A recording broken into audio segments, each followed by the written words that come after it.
ஜோதிடர்களுக்கான ஒரு அரிய வாய்ப்பு. பிரணவ மந்திரம் சேனலில் உங்கள் நேர்காணல் இடம்பெற வேண்டுமா? மற்றும் எங்கள் நேர்களுடன் நேரலில் உரையாட ஒரு அரிய வாய்ப்பு. மேலும் விவரங்களுக்கு 9600329461 என்ற எண்ணிற்கு தொடர்பு கொள்ளவும். பட்டாம்பூச்சி இறக்கையில் உள்ள வண்ணங்கள், புள்ளிகள். இடது கை என்பது உங்களுடைய ஆசை, வலது கை என்பது எந்த மேடு உயர்ந்தது, எந்த மேடு தாழ்வார். அவர்கள் மடாதிபதி ஆவதற்கும் வாய்ப்பு இருக்கு. மத தலைவர்களுக்கெல்லாம் சனி பகவான் தொந்தரவு கொடுக்க ஆரம்பித்தார், தொல்லை கொடுக்க ஆரம்பித்தார். சிவந்த புள்ளி நல்லதே கொடுக்கும், கருத்த புள்ளி விதி ரேகையே தெரியாது, அது இருக்கான்றதே.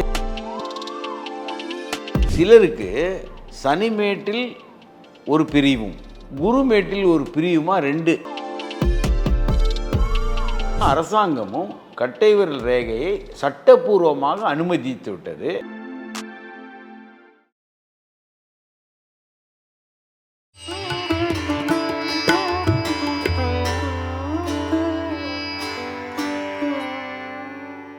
பிரணவ மந்திரம் நேயர்களுக்கு அன்பு வணக்கம்.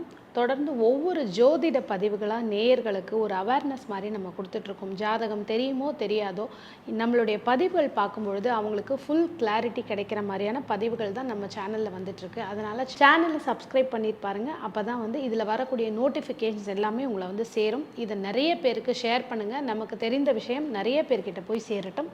அதே மாதிரி தொடர்ந்து இன்னைக்கு கைரேகை ஜோதிடம் ஒரு சுவாரஸ்யமான ஒரு பகுதி, அதை பற்றின ஒரு கிளாரிட்டி கொடுக்கறதுக்காக ஜோதிடர் லால்குடி கோபாலகிருஷ்ணன் சர்மா அவர்கள் நம்ம கூட இணைஞ்சிருக்காங்க. சார் வணக்கம். வணக்கம். போன இதில் அங்கலட்சணத்தை பற்றி பார்த்தோம். ரொம்ப நல்லா ஒரு சுவாரஸ்யமாக இருந்தது. அதை தொடர்ந்து கைரேகை, ஏன்னா ஜோதிடத்தில் ஹாரோஸ்கோப் வச்சு பார்க்கறது, வெறும் டேட் டைம் வச்சு சொல்லிட்டோம்னா வேறு விதமாக நிறைய ஜோதிட முறைகள் இருக்குது, நாடி முறைகள் இருக்குது. இதை தாண்டி இந்த கைரேகை அப்படிங்கிறது ஃபஸ்ட்டு எங்கே உருவாச்சு? ஏன்னா அந்த காலத்தில் வெறும் கைரேகையை மட்டுமே வச்சு சொல்லிட்டு இருந்தாங்க. இதனுடைய உருவாக்கம் எங்கேருந்து இதனுடைய ஸ்டார்ட் அப் ஆச்சு, எப்படி வந்தது அப்படிங்கிறது நேயர்களுக்கு ஒரு சின்ன தொகுப்பா. வணக்கம். லால்குடி சப்த ரிஷீஸ்வரர் அருளால் உலக மக்கள் நலம் பெற வேண்டும். பொதுவாக கைரேகை ஜோதிடம்ன்றது காலங்காலமாக நம்ம நாட்டில் இருக்கக்கூடிய ஒரு பாரம்பரிய ஜோதிட முறை. இந்த முறை சித்தர்களும் ரிஷிகளும் மட்டும்தான் வச்சுட்டு இருந்தாங்க. சாதாரண மக்களிடம் அது பரவலை. காரணம், அவர்கள் அதிகபட்சம் காடுகளில் போய் தவம் பண்ணிட்டு இருந்தாங்க. அப்போது அந்த காட்டில் இருக்கக்கூடிய பழங்குடியினர் அந்த முனிவர்களுக்கு தேவையான உதவிகளை செய்யும்போது அந்த முனிவர்களால் கற்றுக் கொடுக்கப்பட்டது தான் கைரேகை ஜோதிடம். அதனால தான் அதிகபட்ச காலம் அது நாடோடிகளின் கையில் மட்டும் இருந்திருக்கு. அதாவது இந்த குறவர்கள் அதாவது இந்த முனிவர்களுக்கு வேண்டிய தேன், மற்ற காட்டு பொருட்கள், மூலிகைகள் எடுத்துக்கொண்டு கொடுக்கறது, இதெல்லாம் அவர்கள் பண்ணினதுனால அவர்களுக்கு முனிவர்களால் கைரேகை சாஸ்திரம் கற்றுத்தரப்பட்டது. அது பெரும்பாலும் பட்டணங்களை அல்லது நாகரிக இடங்களை அதிகமாக ஆட்கொள்ளவில்லை அல்லது சேரவில்லை. அதனால் கைரேகை ஜோதிடம் என்பது ஒரு அளவோடு நின்றுவிட்டது. ஆனால் ஒருவரின் துல்லியமான பலனை கண்டுபிடிக்கணும்னா கைரேகை ஜோதிடம் தான் சரியானது. இன்றைக்கும் நாடி ஜோதிடத்தில் கட்டை விரல் ரேகையை வைத்து தான் ஏடுகளை எடுக்கிறாங்க. காரணம், இந்த கட்டை விரல் ரேகைன்றது உலகத்தில் 720 கோடி பேர் இருந்தால் 720 கோடி முறைகள், அந்த வகைகள் இருக்கும். ஒருவரை போல் இன்னொருத்தருக்கு கட்டை விரல் ரேகை அமையவே அமையாது. அதனால தான் அரசாங்கமும் கட்டை விரல் ரேகையை சட்டப்பூர்வமாக அனுமதித்து விட்டது. விஞ்ஞானிகளும் ஒத்துக்கிறாங்க. எப்படின்னா அது பட்டாம்பூச்சி இறக்கையில் உள்ள வண்ணங்கள், புள்ளிகள். ஒரு பட்டாம்பூச்சியின் அமைப்பு போல் உலகத்தில் வேறு பட்டாம்பூச்சியை நீங்கள் பார்க்க முடியாது. பட்டாம்பூச்சியின் இறக்கையில் அவ்வளவு வித்தியாசங்கள் இருக்குது. ஒரு பட்டாம்பூச்சிக்கும் இன்னொரு பட்டாம்பூச்சிக்கும் ஒரு புள்ளியாவது வித்தியாசம் இருக்கும். அதே போல் நம்முடைய கட்டை விரல் ரேகை அது ஒருவருக்கொருவர் மாறுபடும். மற்ற ரேகைகள் பொதுவாக இருந்தாலும் இருக்கலாம், ஆனால் கட்டை விரல் ரேகைகள் கட்டாயமாக மாறுபடும். இதுதான் வந்து அடிப்படை. இந்த ரேகை சாஸ்திரம் அஸ்தரேகை சாஸ்திரம் என்று சொல்லப்படும். அதாவது கைரேகை. இந்த கைரேகை சாஸ்திரத்துடைய விசேஷம் என்னென்னா, பொதுவாக இந்தியாவுக்கு ஒரு வரைபடம் இருக்கா இருக்கு. அதுபோல் வாழ்க்கையின் வரைபடம் தான் இந்த கைரேகை. வாழ்க்கை நிலைமை எப்படி? காரணம், ஜாதகம் இன்னொருத்தருடைய ஜாதகத்தை நீங்கள் கொண்டு வரலாம். இதுதான் என் ஜாதகம்னு சொன்னால் எனக்கு தெரியாது. ஆனால் கைரேகையில் அந்த வேலை நடக்காது. உங்கள் கையை தான் நீங்கள் கொண்டு வரணும். அப்போது கைரேகை மிக மிக துல்லியமானது. அந்த ரேகை சாஸ்திரம் ஓரளவுக்கு மேல் வளரவில்லை நம்ம இந்தியாவில். மற்றபடி மற்ற நாடுகளில் இந்த கைரேகை சாஸ்திரம் பெரிய அளவில் வளர்ந்துடுது. அதாவது பல கிரேக்க ஞானிகள் இதை வந்து நிறையா ஆராய்ச்சி பண்ணி எழுதியிருக்காங்க. உண்மையிலே சொன்னால் நம்ம நாட்டில் முனிவர்களும், அங்கே வெளிநாட்டில் வந்து ஜீரோன்னு ஒருத்தர், அவர் வந்து எண் கணித சாஸ்திரத்திலையும் கைரேகை சாஸ்திரத்திலும் மிக மிக சிறந்தவராக கருதப்படுறார். சில புத்தகங்கள் அகத்தியர் எழுதுவது இருக்குது, பலவிதமான சித்தர்கள் எழுதின கைரேகை ஜோதிடம் இருக்குது. அந்த கைரேகை மக்களுக்கு பொதுவாக போய் சேராததுனால் அதோடைய பலாபலன் இன்னும் புரியல. அது வந்து நாடோடிகள் கையிலே இருந்ததுனால அதிகமாக அதை பற்றியான ஒரு விழிப்புணர்வு இல்லாமல் போயிடுது. கைரேகை ஜோதிடத்தை பொறுத்த வரைக்கும் மேடுகளும் ரேகைகளும் பிரிக்கலாம். நிச்சயமாக. இப்போ இந்த மேடுகள் என்பது ஜாதகத்தில் உள்ளது போலவே அந்த நவக்கிரக மேடுகள் மாதிரியே மேடுகள் இந்த கையில் இருக்குது. இந்த இடத்துல ஒரு சந்தேகம் என்னன்னா, ஆண்களுக்கு வலது கையும் பெண்களுக்கு இடது கையும் அப்படிங்கிறாங்க ரேகை பார்க்கும் பொழுது. இதை பற்றின ஒரு அது வந்து சொல்லப்படுறது, ஆனால் அது சரியானது அல்ல. எப்பவுமே கடந்த காலத்தை இடது கையிலும் எதிர்காலத்தை வலது கையிலும் பார்க்கணுன்றது தான் சாஸ்திரம். அதனால தான் இடது கை ரேகை மாதிரி வலது கை ரேகை இருக்காது. இடது கை என்பது உங்களுடைய ஆசை, வலது கை என்பது நடக்க போகிற விஷயம். இப்போ லக்னமும் சந்திரனும் மாறுவது போல, லக்னம் என்பது விதி, சந்திரன் என்பது மதி. மதினா ஆசைகள்.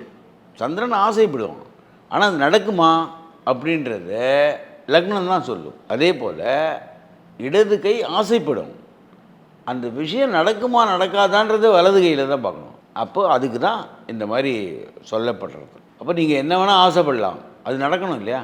அதுக்காக நடக்குமா நடக்காதா? அதனால தான் பொதுவாக ஜோதிடர்கள் ரெண்டு கையையுமே பார்ப்பாங்க. அதில் உள்ள ரேகைகள், அந்த மேடுகள் எல்லாமே. பொதுவாக இந்த சுண்டு விரலுக்கு கீழே உள்ளது புதன் மேடு, அதற்கு அடுத்த விரலுக்கு கீழே உள்ளது சூரிய மேடு. மோதிர விரலுக்கு கீழே இருக்க மோதிர விரலுக்கு கீழே இருப்பது சூரிய மேடு. நடுவிரலுக்கு கீழே இருப்பது சனி மேடு. அதற்கு அடுத்த விரல் ஆள்காட்டி விரல், அதற்கு கீழே உள்ளது குரு மேடு. பொதுவாக சுக்கிரமேடு என்பது கட்டை விரலுக்கு கீழே உள்ள பாகம். அதற்கு நேர் எதிரே இருப்பது சந்திரமேடு. அதே போல் புதன் மேட்டுக்கு கீழே இருப்பது மேல் செவ்வாய், சுக்கிரமேட்டுக்கு மேலே குருமேட்டுக்கு கீழே நடுவில் இருப்பது கீழ் செவ்வாய் மேடு. இதுதான் வந்து பொதுவான விஷயங்கள். ஒரு மனிதன் சுபீட்சமாக இருக்கணும்னா சுக்கிரமேடு நன்றாக அமைய வேண்டும். இந்த இடத்துல ராகு கேதுவுக்கு வேலை இல்லை. ராகு கேது என்று சில பேர் இடங்களை சொல்லுகிறார்கள், ஆனால் நிழல் கிரகன்றதுனால பழங்கால நூல்களில் அதுக்கு இடம் கிடையாது. அது நம்ம அனுமானத்தில் தான் வச்சுக்கிறோம். நம்ம பொதுவாக சுக்கிரமேடு நல்ல முறையில் அமைந்தால்தான் சுகமான வாழ்க்கை கிடைக்கும். அதாவது நல்ல பல்ஜிங்காக இருக்கணும் இந்த சுக்கிரமேடுங்கிறது. அதாவது சதைப்பிடிப்புள்ளது இருக்கிறது மட்டும் கிடையாது, அதில் எந்தவித கோடுகளோ அல்லது சுருக்கங்களோ இருக்கக்கூடாது. கோடுன்னா நம்ம ரெண்டு விதமாக எடுத்துக்கலாம். மேல் நோக்கிய கோடு, சைடில் போடுற கோடு, ஹரிசான்டல் வெர்டிக்கல்னு. எந்த கோடாக இருந்தாலும் அது ஒரு விதமான தடையையோ ஒரு நிகழ்வையோ காமிக்கும். நிகழ்வுனா அதிகபட்சம் சில தடைகள், சில பிரச்சனைகள், அதை பற்றி காமிக்கும். ரெண்டாவது, சந்திரமேடு அதிகமாக இருந்தால், சந்திரமேடுடைய அளவு, இப்போது இதுக்கு எல்லாத்துக்கும் அளவு உண்டு. எந்த மேடு உயர்ந்தது, எந்த மேடு தாழ்வாக இருக்குது, இந்த கணக்கு இருக்குது. அப்போது சந்திரமேடு உயர்ந்து இருந்தால் அவர் இன்ட்யூஷன், அதாவது உள்ளுணர்வு அதிகமுடையவர், ஜோதிடத்தில் பிரகாசிப்பார். அது மட்டும் இல்லை, கற்பனை கதாசிரியர்கள், கவிஞர்கள் இவர்களுக்கெல்லாம் சந்திரமேடு நல்லா இருக்கணும். காரணம், சந்திரன் வந்து மனோகாரகன். அந்த மனதுக்கு ஒரு விதமான கலை உணர்வை கொடுக்கக்கூடியவன் சந்திரன். அதனால தான் கலைன்னே சொல்கிறது அவருக்கு பேரே. அப்போது அந்த கலை உணர்வு கொடுக்கக்கூடிய சந்திரனுடைய இடம் அது. புதன் மேடு நல்ல முறையில் அமைந்தால் கணக்கு, இப்போ இருக்கிற கணினி பொறியியல், இது போன்ற புத்தி கூர்மையான விஷயங்கள், இதிலெல்லாம் அவங்க வந்து நல்ல ஒரு பாண்டித்யம், ஒரு வெற்றி பெறக்கூடிய விஷயம் உண்டு. சூரியமேடு நல்லா அமைந்தால்தான் அதிகாரமாக இருப்பார்கள். அதாவது சில பேருக்கு நீங்கள் பார்த்தீங்கன்னா புத்திசாலித்தனமே இருக்காது, அனுபவத்திலையும் பெரிய ஆளாக இருக்க மாட்டாங்க, ஆனால் அவர்கள் கட்டளைக்கு தான் எல்லாரும் அடிபணிவாங்க. அவர்களுக்கு சூரியமேடு நல்ல விதத்தில் அமையும். குருமேடு நல்ல முறையில் அமையும் போது தெய்வ அனுக்கிரகம் இருக்கும். உங்களுக்கு எந்த பிரச்சனை வந்தாலும் அவங்களை காப்பாற்றக்கூடிய குருவுடைய கிருபை கிடைக்கும். ரெண்டாவது, அவர்களால் ஓரளவுக்கு தர்ம பிரகாரம் நடப்பாங்க, தர்ம விஷயங்கள் நடப்பாங்க. அவர்கள் மடாதிபதி ஆவதற்கும் வாய்ப்பு இருக்குது. மத தலைவர்களுக்கெல்லாம் அங்கே நல்ல இருக்கும் குரு. ரெண்டாவது, இந்த ஆள்காட்டி விரல் என்பது குருக்கு மட்டும்தான் அந்த அந்த விரலை உபயோகப்படுத்தி பாடம் எடுப்பார். அவர் தான் சுட்டி காட்டக்கூடியவர்.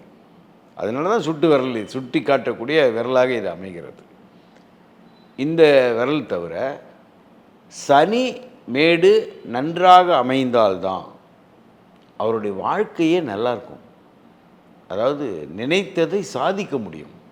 சனி பகவான் தொந்தரவு கொடுக்க ஆரம்பித்தார், தொல்லை கொடுக்க ஆரம்பித்தார், எப்பேற்பட்ட ராஜாக்கும் கஷ்டம்தான், எப்பேற்பட்ட பணக்காரருக்கும் கஷ்டம்தான். எவ்வளவு கல்வி கற்றாலும் எதுவுமே நம்மளால் செய்ய முடியாது. இவர் அதிகமாக படிச்சிருப்பார், ஆனால் வேலையை வந்து நல்ல முறையில் அமையாது. அப்போ சனி, இந்த கலியுகத்தில் சனிமேடு நன்றாக அமைந்தால் தான் அவரால் வாழ்க்கையிலே முன்னுக்கு வர முடியும். இது வந்து பொதுவானது. இப்போது ரேகைகள், ஆயுள் ரேகை இருக்குது, திருமண ரேகை இருக்குது, அப்புறம் இந்த இதய ரேகை எல்லாமே இருக்குது. இதை தவிர கங்கண ரேகை, இது எல்லாமே இருந்தாலும் ஒரு கையில் முக்கியமாக இருக்க வேண்டியது விதி ரேகை. இதற்கு முன்னாடி இதில் சில குறியீடுகளை சொல்கிறாங்க சார். நீங்கள் இப்போ மேடுகள் குறிப்பிட்டீங்க இல்லையா, அதில் ஸ்டார் மாதிரி இருந்தால், வேல் மாதிரி இருந்தால், இந்த மாதிரி சில குறியீடுகள். கரும்புள்ளி இருக்கக்கூடாது, கரும்புள்ளி இருக்கக்கூடாது. அந்த மச்சம் இருக்குமே சில பேருக்கு, அதான் கருமையான புள்ளி இல்லாமல் சில பேருக்கு சிகப்பான புள்ளி இருக்கும். அந்த சிவந்த புள்ளி நல்லதே கொடுக்கும், கருத்த புள்ளி ஏதோ ஒரு பிரச்சனையை உண்டாக்குவதை காண்பிக்கும். அதே போல் முக்கோணங்கள், அதாவது சிறிய முக்கோணம் இருக்கலாம், இல்லை ரேகைகளே சேர்ந்து முக்கோணங்களை உண்டாக்கலாம். ட்ரையாங்கிள் ஷேப் நல்லா தெளிவாக தெரிகிற மாதிரி முக்கோணங்களை உண்டாக்கலாம். அவர்களுக்கு பாதுகாப்புன்னு அர்த்தம். எந்த இடத்துல இந்த மேலே இருக்கக்கூடிய எல்லா ரேகையுமே சேர்ந்து ட்ரையாங்கிள் வருதுன்னு வச்சுக்கோங்க, இது ஒரு அமைப்பு.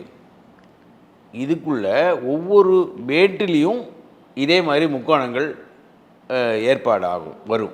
இப்போ இந்த முக்கோணங்கள் எல்லா நேரமும் இருக்க வேண்டும் என்ற அவசியம் இல்லை. சில நேரங்களில் வரும், சில நேரங்களில் காணாதையும் போயிடும். அதே போல் கரும்புள்ளிகளும் வரும், காணாத போகும். பொதுவாக சூலக்குறி இருந்ததுன்னா அவர்கள் ஒரு பிரச்சனை வந்தால் கூட வெற்றி பெற்று விடுவார்கள். அவர்களை ஒன்றுமே செய்ய முடியாது யாராலையும். புரியுதா உங்களுக்கு? அதே போல் சில பேருக்கு தாமரை மாதிரியே குறி இருக்கும், தாமரை மலர் மாதிரி. இதெல்லாம் வந்து விசேஷமான அம்சங்கள். ஸ்டார் குறியீடு வரும், ஸ்டார் குறியீடு அதுவும் ஓரளவுக்கு விசேஷமான அமைப்பு. இப்போது இந்த ரேகையில் விதி ரேகை என்பது கையில் கங்கண ரேகையிலிருந்து ஆரம்பித்து சனிமேடு வரைக்கும் போகிறது.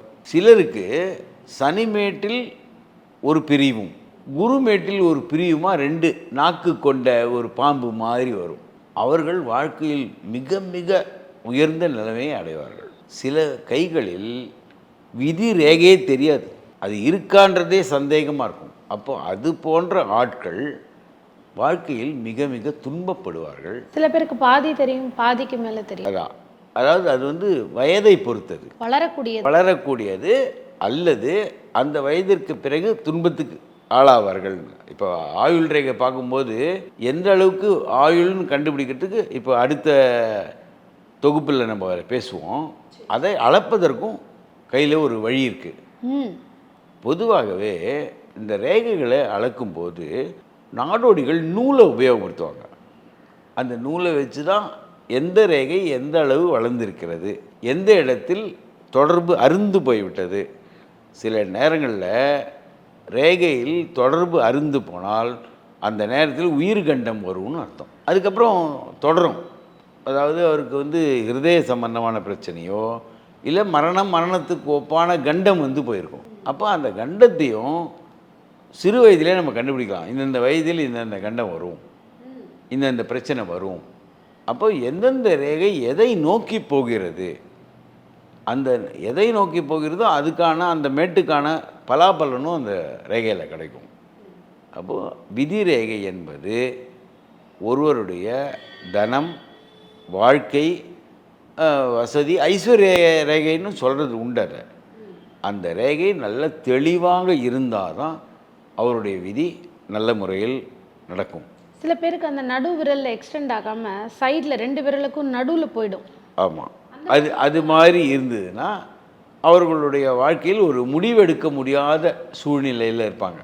எந்த விதமான எந்த பக்கம் போனோம், எந்த விஷயத்தை தேர்ந்தெடுக்க வேண்டும், சில குழப்பங்கள்லாம் வரும் இல்லையா, அந்த மாதிரி வரும். பொதுவாகவே இது எல்லாத்துக்கும் காரணம் கங்கண ரேகை நல்லா அமையணும்.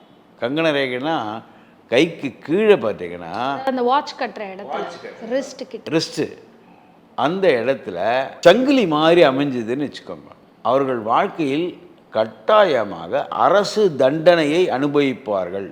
அதாவது கங்கண விஷயம்னாலே என்ன அர்த்தம்னா விலங்கு, ஏதோ ஒரு விஷயத்தில் அரசு அவர்களுடைய அதாவது தண்டனைக்கு ஆளாவார்கள். இந்த கங்கண ரேகை நல்ல முறையில் அமையணும், லைன் மாதிரி. அதில் வந்து எந்த விதமான குறுக்கீடும் இருக்கக்கூடாது.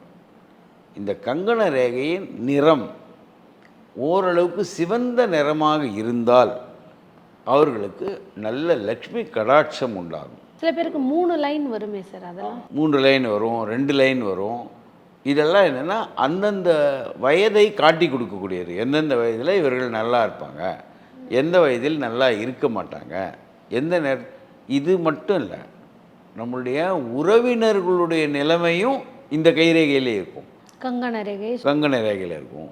அதே மாதிரி உள்ள சில மேடுகளிலே பார்க்கலாம். நம்ம சூரிய மேட்டை வைத்து கொண்டு தந்தையை பற்றி சொல்லலாம். அதே மாதிரி சந்திர மேடை வைத்து கொண்டு தாயாரை பற்றி சொல்லலாம். இவருடைய படிப்பை பற்றி சொல்லணும்னா புதன் மேடை வைத்து கொண்டு சொல்லலாம். இப்போ அடுத்தது நம்ம ஆயுள் ரேகையும் இதய ரேகையை பற்றி அடுத்த தொகுப்பில் நம்ம விளக்கமாக சொல்லலாம். நிச்சயமாங்க. இன்றைக்கி பார்த்தீங்கன்னா கைரேகையோட பேசிக்ஸ் நாலேஜ் நீங்கள் நிறையா கொடுத்துருக்கீங்க. ஸோ தட் பார்க்குறவங்களுக்கு ஈஸியாக புரியும். அவங்க கைகளையும் வச்சுக்கொண்டு நீங்கள் சொல்கிற விஷயங்களையும் பார்க்கும்போது பேசிக்ஸ் என்ன அப்படிங்கிறது புரிஞ்சாச்சு. இனிமேல் ஒவ்வொரு ரேகை என்ன, அடுத்த திருமண ரேகை, குழந்தை பிறப்புக்கான ரேகை என்ன, அதற்கான அமைப்பு இருக்கா இல்லையா, இந்த மாதிரி ஒரு தொகுப்பை வந்து நேயர்களுக்கு தொடர்ந்து தரலாம். நன்றி.